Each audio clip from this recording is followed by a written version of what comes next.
Spinoza presents a real challenge, I think, for the left.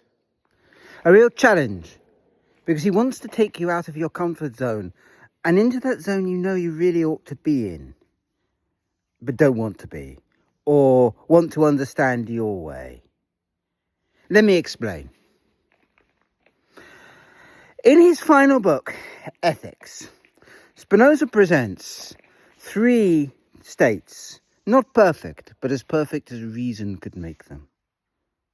The monarchy, the aristocracy, which is remarkably similar, I think, to the American Constitution when it works. I think they're one and the same. And finally, democracy. Now, by democracy, he doesn't mean what you and me might mean by democracy. We might do. He means that imminent uprising democracy. The democracy of the streets. Well, not quite the streets. The democracy of the coffee shop, perhaps. Because you see, Spinoza wants to have every principle in such democracies constantly being discussed, defined and redefined as the world changed in reason. Oh, brilliant, you say. Yeah, but there's a catch, isn't there, Spinoza says. If that's the case, then you can't have the group of people who are in the democracy, who are the rulers, if you like, able to discuss and renegotiate, very large. He suggests, somewhat ambitiously, you might initially think, 30 people. If you've ever tried to run one of these, 30 is far too many. 7 is about the nearest you get to. Think about the archetypal, rebellious cells. At least in 1980s programmes, they were always Blake 7 or Robin Sherwood's 7. Why? Because it's about the number you can do it with, if you allow diversity. And of course, Spinoza doesn't. And in some of the least attractive to the modern readers' passages, he excludes women, and by the same logic, he excludes everybody who isn't a rich, educated Dutchman. And no doubt his assembly for rich, educated Dutchmen would be wonderful, but the rest of us aren't that. So what do we make of it? Well, what Spinoza is trying to get at here is that a true democracy opens up negotiation. Now, elsewhere, he is very suspect of this idea of having assemblies at all as anything that is perfectible. And I think you're seeing it playing in here. A true assembly, everything would be negotiable within reason, and therefore you have to define who can be reasonable. But that's because it's thought in the abstract. You are selecting that group of people who are already reasonable and putting them in the assembly. But of course, for Spinoza, reason doesn't really work that way. It's not that sort of thing. Reason is rather far closer to a chemical compound. It involves linking to other people. It involves being combined with other people and thinking through them. I'm just being attacked by a white dog, but we'll be all right. She's heard a dust card. She's down there and called Aria. So reason involves always interconnecting with others. The very notion, then, of perfect states is an anathema. It's problematic. More than that, the idea for Spinoza is that really a man of reason isn't doing any of this. He isn't thinking abstract. Spinoza is very aware. If you're on the left, you're very aware that this is so easy. It is very easy, you see, for you and me to sit down in a coffee shop and define a perfect state as if St. Just was whispering in our ear. We know what's wrong in the world. Why can't we just go out and reform it?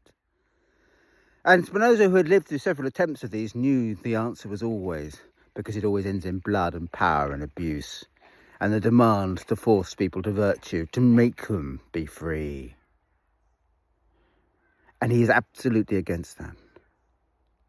And so one of the reasons, I think, probably the democracy chapter in Political Treatise, he dies before he finishes it. He spends a long time writing it, and he really can't finish it, is because it is based on an anathema that men of reason would ever form an abstract chamber, when their way of engaging with the world is always the world itself. Okay, But let's quit pussyfooting. If he says that, if we can't have a world of abstract reason, or moreover, it's a little bit suspect, what can you do? Well, in his masterwork, Ethics, Spinoza suggests arguably 5 ways, although 2 of them are suspect, with which reason can reach into the world and start to change it, and be given and known through the change. Let me do the 2 suspect ones first. The first one is for what I was talking about yesterday. It's through sympathy. And for Spinoza, the first movement of all reason, all true logic, always lies in empathy. That is that emotive feel you feel for another and know you feel. Without that, the highest form of reason for Spinoza, which is humans relating to humans, would never be at all. And yet, as I went through yesterday, sympathy is a dangerous thing. Pity, always problematic. The second one is men of reason themselves. Spinoza himself says it is terribly easy for a man of reason, thinking only in terms of reason, to know and approve the best. Reason by itself is never enough, because it lacks the ability of the mind to reach beyond into the physical. Reason is powerful when it is the product of a kind of chemical reaction, human to human, human to the outside world. It is that arises, bubbles up in our heads. You'll notice there is a slight confusion between reason. I will call the useful one common notions from now onwards, just so that you can get the point. Spinoza doesn't really honour that. And there are good reasons he doesn't honour that, but you'll want me to. So common notions, then, come in 3 types in ethics. The first and most sensible thing for a man who wants to follow them to do, Spinoza says, is to form a world of habit. It is in always doing the same thing at the same time and getting others to do it, creating then quiet, useful lives, that you will start to see how you are connected to those that are following such a regime. You will start to see ways they could be perfected, other things you can think of. Through establishing then an order around you, you can create the environment in which you can enter into some sort of way of understanding the world differently and move beyond it. It is only in order that true reason emerges. The second way, Spinoza says, is the unknown. There are always common notions. You just need to look for them. Sometimes they can be hard to find. That moment of accord, when somebody puts forward some fetid theory of power, and why they or their champions should be in charge. And you take a deep breath and think about their conspiracy and what it is they've actually noticed. I have a friend, you see, for instance, who will talk about foreign immigrants taking all the jobs. But what she's noticed was that in Britain, gangmasters had taken all the local government contracts. So what she's noticed is not immigration. No, it's slavery. And once you point that out to her, for a moment, something flickers. This is an example, then, I would say, of the unknown. To try to reach the bits and bobs in their humanity beyond what they are saying and see if you can get them going. The final is my favourite, and I think Spinoza's favourite. It's in Book 5, when he's moving towards talking about God.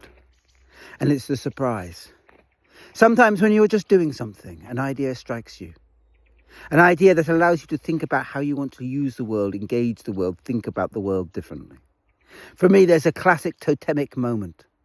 In Bleak House, there's a lovely character called Caddy Jellyby. And Caddy Jellyby pulls out a successful, prosperous life as a dance mistress from one walk in London with the hero, Esther. One walk is enough to make her understand what is wrong with her world and to seek to change it. Reason, then, must be proactive. It is not given in thinking about the decisions you can make. No, it's given in the actual practice of the decisions. For Spinoza, reason is only powerful as it is always active. And this, I think, is a real challenge for the left to think itself always useful.